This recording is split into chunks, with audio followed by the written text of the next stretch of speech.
Mamantsa kasi. Oo, yung mantsa ng kamay.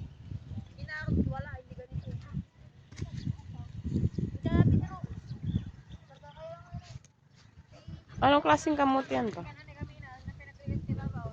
Ha?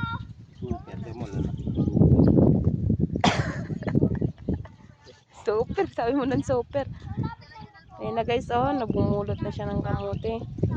Si Papa Rick. Oh, ganyan po. Pulot-pulot ng kamote.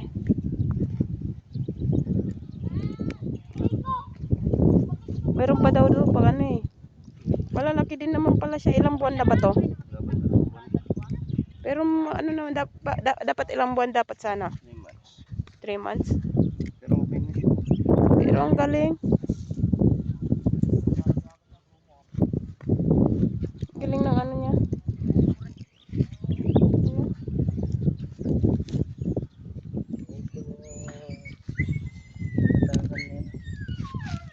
Kapatid niya pa ba yun? Yung lalaki? Oo. Kapatid niya yan? Oo. Ha?